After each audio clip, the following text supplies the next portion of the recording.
As-tu déjà eu l'impression de te perdre toi-même dans une relation? Comme si tes émotions ne t'appartenaient plus vraiment.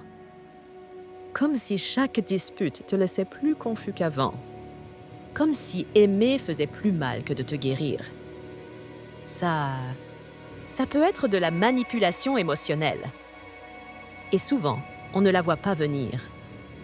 Parce qu'elle ne crie pas toujours.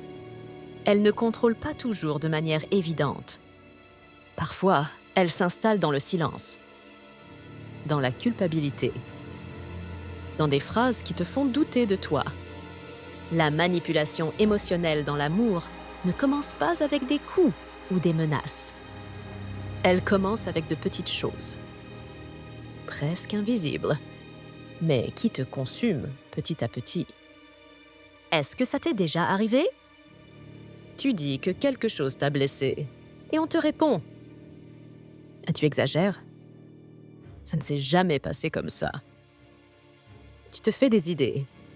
Ça a un nom, le gaslighting.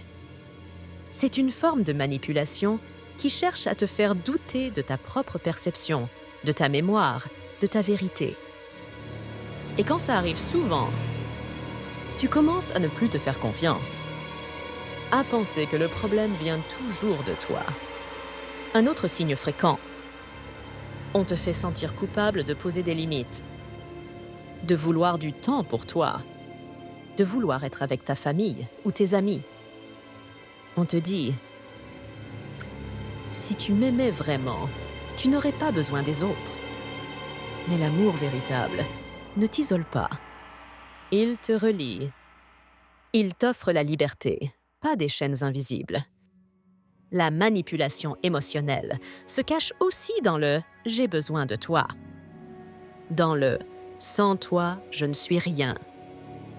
Ça sonne romantique, non? Mais attention, quand quelqu'un met le poids de sa stabilité émotionnelle sur toi, ce n'est pas de l'amour. C'est un fardeau qui ne t'appartient pas. Certaines personnes utilisent le silence comme punition. Des jours sans te parler si tu ne fais pas ce qu'elles veulent. D'autres utilisent le drame, le chantage, les larmes comme arme pour te faire céder. Et toi, tu te sens prisonnier. Parce que tu aimes. Parce que tu veux croire que ça va changer. Parce que tu t'accroches au bon moment. Aux excuses.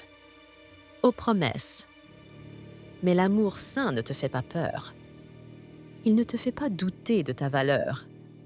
Il ne t'oblige pas à vivre dans l'angoisse. Une relation saine n'est pas parfaite.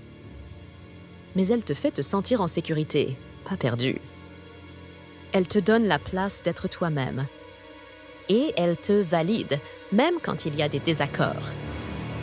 Reconnaître la manipulation émotionnelle est difficile. Surtout quand tu viens de relations similaires, ou si tu n'as jamais appris à voir ce qu'est un amour sain.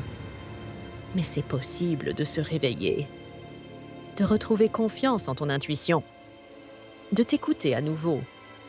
Demande-toi: est-ce que je me sens libre de dire ce que je pense? Est-ce que je peux poser des limites sans culpabiliser? Est-ce qu'on me respecte quand je dis non? Est-ce que je me sens plus moi ou plus petit depuis que je suis avec cette personne? Si ces réponses te font mal, peut-être que tu sais déjà ce que tu dois faire. Souviens-toi, l'amour ne doit pas faire plus de mal que de bien. Il ne doit pas éteindre ta lumière, ni voler ta voix. Reconnaître la manipulation émotionnelle n'est pas un jugement. C'est un acte d'amour envers soi-même. Si ce message t'a touché, laisse un en commentaire ou partage-le avec quelqu'un qui en a besoin. Parce que tu mérites un amour qui t'enlace, pas qui te contrôle. Un amour qui te fait grandir, pas qui te fait douter de toi. Et si aujourd'hui tu as fait le premier pas en le reconnaissant, tu es déjà plus proche de la guérison.